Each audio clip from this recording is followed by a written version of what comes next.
आज 8 मार्च जागतिक महिला दिन. सर्वप्रथम तमाम माता भगिनींना महिला दिनाच्या हार्दिक शुभेच्छा.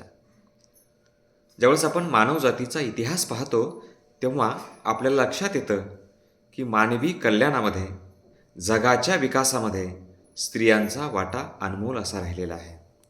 सेवा, समर्पण, त्यागातनं स्त्रीने आपला इतिहास निर्माण केलेला आहे. राष्ट्रसंत तुकडोजी महाराज असं म्हणतात, मातेच्या स्वभावे पुत्राची घडण, तिचं ठेवी त्याचे उज्ज्वल वर्तन, स्त्रीच्या तेजावरती पुरुषाचे मोठेपण ऐशे होय. मुलाच्या संस्कारामध्ये आईचा वाटा खूप महत्त्वाचा आहे. प्रत्येक यशस्वी पुरुषाच्या सोबतीला एक स्त्री असल्याचं आपल्या लक्षात येतं. राष्ट्रमाता जिजाऊने शिवबा घडवला आणि शिवबाने महाराष्ट्र घडवला.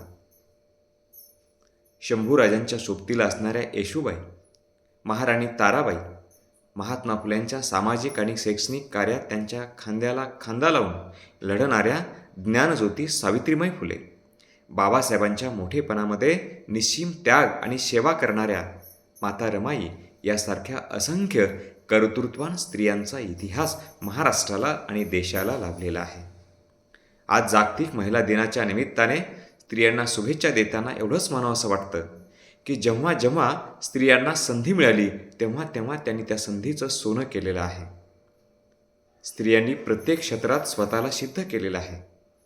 रिक्षाच्या ड्रायव्हरपासून ते विमानाच्या पायलटपर्यंत, ग्रामपंचायतच्या सरपंचापासून ते देशाच्या राष्ट्रपतीपदापर्यंत, शिक्षिकेपासून ते मंत्रालयाच्या सचिवापर्यंत स्त्रियांनी धडक मारलेली आहे. पोलीस कॉन्स्टेबल ते देशाच्या सीमा राखणाऱ्या देखील आता महिला आलेल्या आहेत. तेव्हा आज महिला दिनाच्या निमित्तानं एकच भावना व्यक्त करतो की महिलांचा सन्मान आपण हा आपल्या कृतीतनं दाखवला पाहिजे. तसे संस्कार कुटुंबातच आपण केले पाहिजे. म्हणजे जेव्हा हा मुलगा मोठा होईल, सार्वजनिक जीवनात जाईल, तेव्हा तो कुठेही स्त्रीच्या प्रतिष्ठेला ठेच पोहोचेल असं वागणार नाही.